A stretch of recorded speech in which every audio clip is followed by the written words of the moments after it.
want to eat things that you like. If you're sitting there forcing yourself to eat something you don't like, it's not going to work. Make sure you enjoy it. If you're enjoying the food that you're eating, you're going to stick to this and you're going to see results.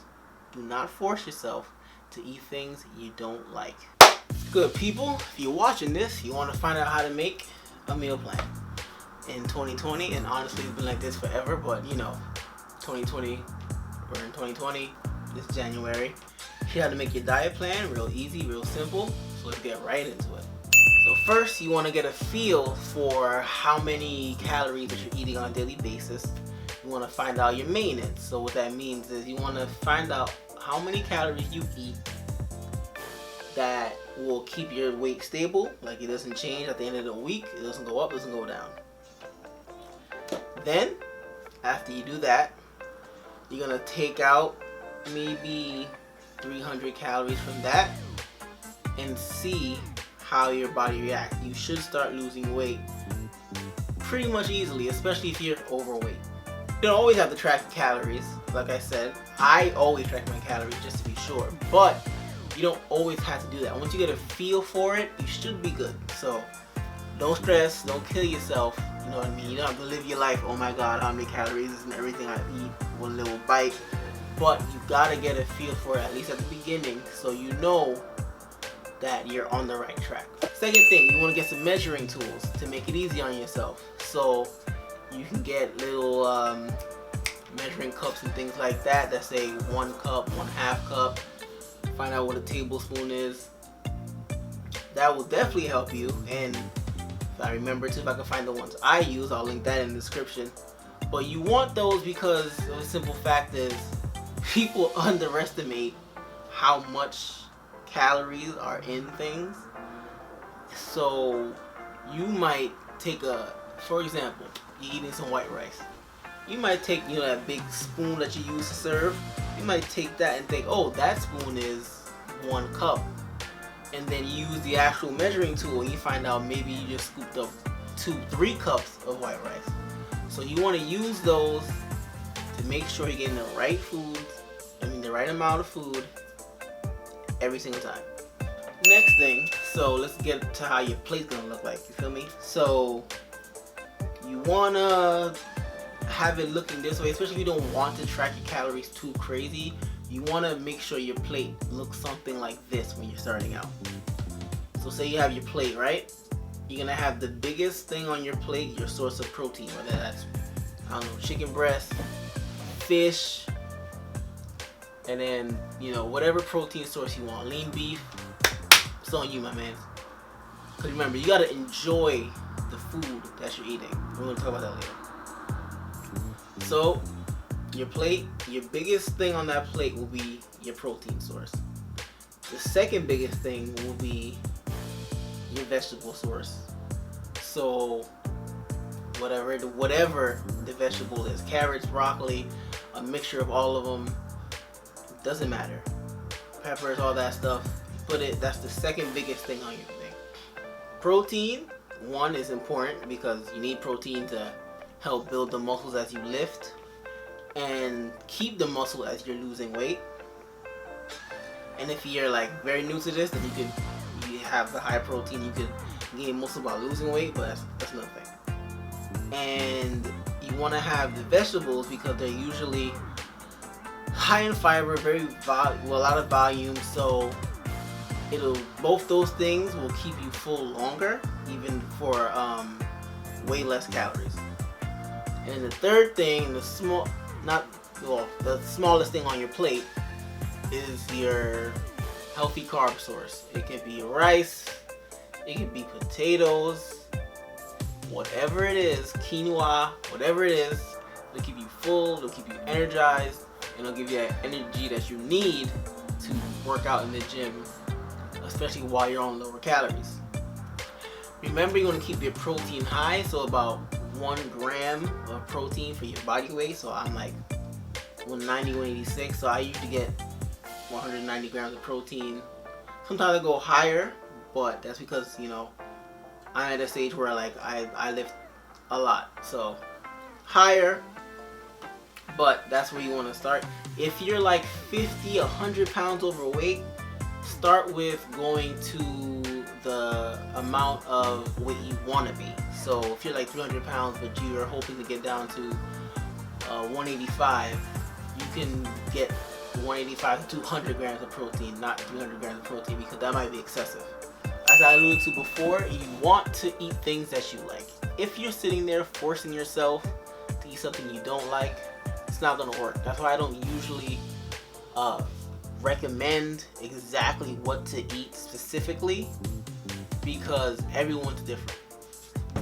Perfect example, the typical bodybuilder diet with the rice, the chicken, and the vegetables, like I just used as an example. A lot of people would say that's boring and that's... I love it. I am Haitian. I eat rice and chicken all the time. The only difference now that I'm in a personal trainer and I'm in this healthy stuff is that I eat less of it. That's the only thing that's changed. The amount of it that I would eat. Because back in the day, your boy eating 5 cups of rice, 3/4 pieces of chicken, whether it be legs, thighs, whatever. Didn't care about no breast, no protein, none of that. I just want to eat it. So you want to cook your protein source and your vegetables and your carbs in the way that you like it, but also healthier. So if it's chicken, don't fry it, bake it, grill it. Same thing with the fish, bake it, grill it.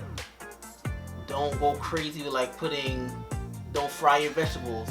Well, actually, you can, depending on how you do it, you can fry your vegetables. You might be too much oil or that, so try not to do that. Try to like steam or whatever. You can put seasonings on them and all that stuff, but that's a perfect example. Make sure you enjoy it. If you're enjoying the food that you're eating, you're going to stick to this and you're going to see results. Do not force yourself to eat things you don't like. Very few people have the willpower to do it. When I first started, I forced myself to eat things I didn't like salad and all that. But that's not for everyone. Not everyone could just be so dialed in day in and day out and force themselves to eat the stuff they just can't stand. So don't do that. I wouldn't even recommend it, honestly. Enjoy your food. Next thing, if you like to snack, make sure it's like fruits and vegetables or lower calorie options of things that you do like, healthier versions. Because like chips and crackers, things like that, you'll be surprised how many calories in there. I love Ritz, for example. I love Ritz crackers. That packet, I eat like 2 of those. And if you do the calculations, there's almost 500 calories in those packets. Those little crackers are like 80 calories per 5. Now count how many is in each packet. You see where I'm going with this. So make sure it's like a vegetable. Well, make sure if you're snacking, it's like a fruit, like an apple, banana, whatever fruit that you like. Just something a little better. It'll probably keep you full longer as well. Next thing is adding greens, like leafy greens like spinach and romaine lettuce, things of that nature. Now you're probably thinking, you just say you don't like salad, that's probably gross. Let me explain.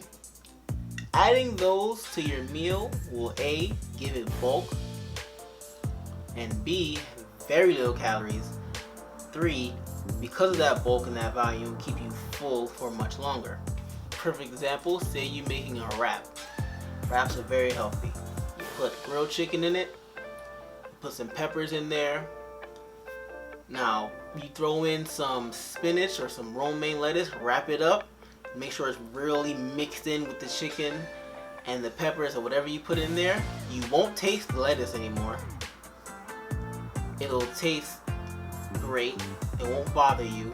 And just like that, you added some spinach and some lettuce. That probably, depending on how much you put, was like 10, 15 calories. You can put a bunch of salad in something and it'll be so little calories, and then you'll be full. Like, because of all that volume, you'll be full and your calories will still be low. So that's perfect. That's what you want to do. If you don't like them, mix it in with the things you do like. That way you don't really taste it, because salad that don't really have taste. It's just water. It's really just green water. You put it in, you'll be great. Some healthy fats in there like extra virgin olive oil, avocado, things like that, or just, you know, again, whatever that you like. Lastly, the most important part is, at the end of the day, is calories in versus calories out. I recommend eating like this. It makes the process easier, but however you eat, whatever the things that you eat, if you're burning more than what you're taking in, you're gonna lose weight. So as long as you keep your protein high and your calories low, you're gonna see results. So no matter how you like to eat, keep those things in mind, you'll be fine. There's a channel I've seen in the past and I've used before, and I think they have great meal options that can give you a nice idea of things that you can eat. They don't know me, I don't know them, but I just think it's a great channel for some meals and things like that that can really help you out. So I'm gonna link that in the description as well. And I think that's it. And that's how you make your meal plan in 2020 and so on. So that's about it for this one. Catch you guys in the next one. Remember, stay motivated, stay focused, stay rock solid. Peace.